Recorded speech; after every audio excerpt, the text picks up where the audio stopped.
All right, we all knew that was going to happen. The big dog with technology. Embarrassing. So probably halfway through that video I realised I didn't have a microphone on. It was in my pocket. I hope you can hear me now. I heard my phone going off in the background. Must have been someone ringing up telling me the good news. Hopefully this time I can go through and simplify it. I added a lot of information in the last video. There's probably a lot of it that I didn't really need. But the main thing for me is just that keep it simple, stupid, less things to think about when playing your shot. But when we play inside on the simulator, I have a square mat, and that square mat helps me align my feet parallel to that to aim straight every time. So when you're playing on your sim, you've probably got something like that in your sim room that allows you to do that without thinking. So, and that's what it's all about. You know, I've got a thing called autopilot. So autopilot to me is when I can stand up over the ball and don't think and just swing, and the ball goes where it needs to go. If you can get to that level where you don't think and the ball goes where it's meant to go, it's a bloody good feeling. So that's what you get in your sim room. So when you're out playing on the course, you don't have the luxury of these lines and these square mats. You've got a piece of grass, and you've got more grass. You've got a massive amount of area, hopefully in the fairway, so there's nothing to really help you to get your alignment. So for the purpose of this video, I've got that green line there, which is my target line. So that could be a tree, could be the flag, could be edge of a bunker, wherever you're aiming. So that is where you want to aim. So when you're playing or when you're watching golf on TV, you'll see that they're always standing behind the ball. And from there, they're not just sitting there just checking out, you know, what's going on around the gallery. They're actually picking their target line. And from that target line, they choose an intermediate target between the ball and that target line, usually around 1 foot to 2 foot in front of the ball.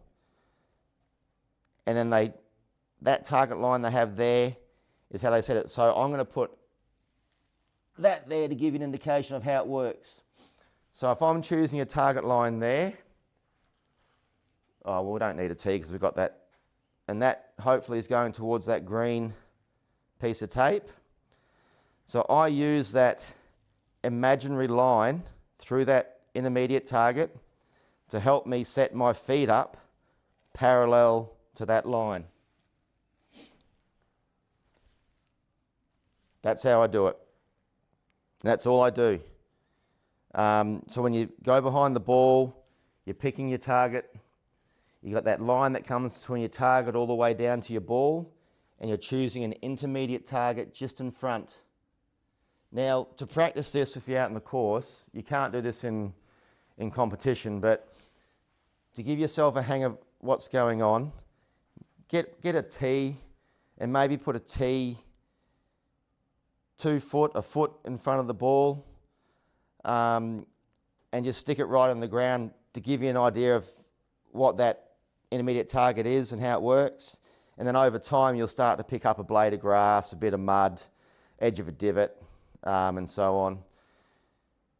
And I mean, it's a simple way of doing it. Again, less things you have to think about when you're playing, the better. So to go over it again, take these away. That's your target, that green line up there. Let's say it's a flag, for instance, on this one. Your ball's here. We have a line that goes the whole way down there between the ball and the target. We choose an intermediate target on that target line, about a foot in front. It can be less, it can be more. I like about a foot.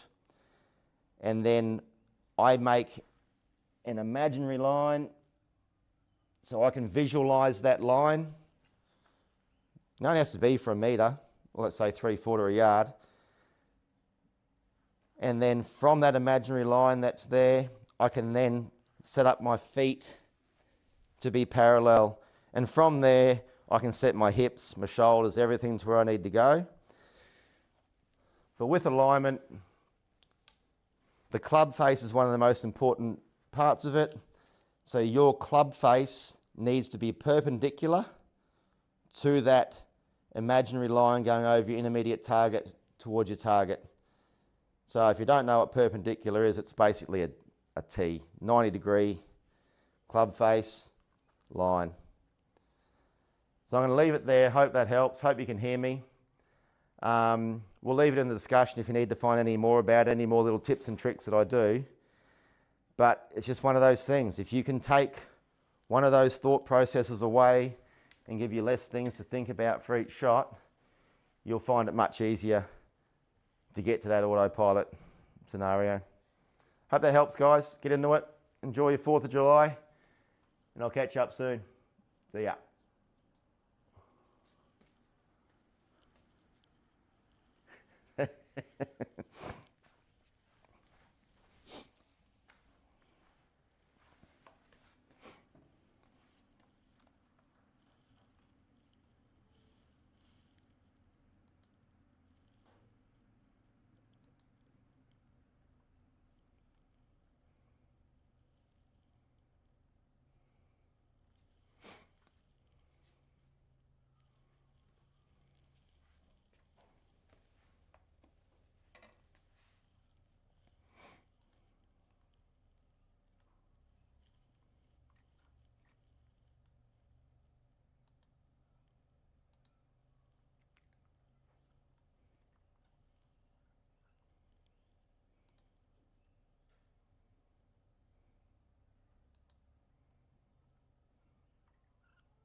Hello?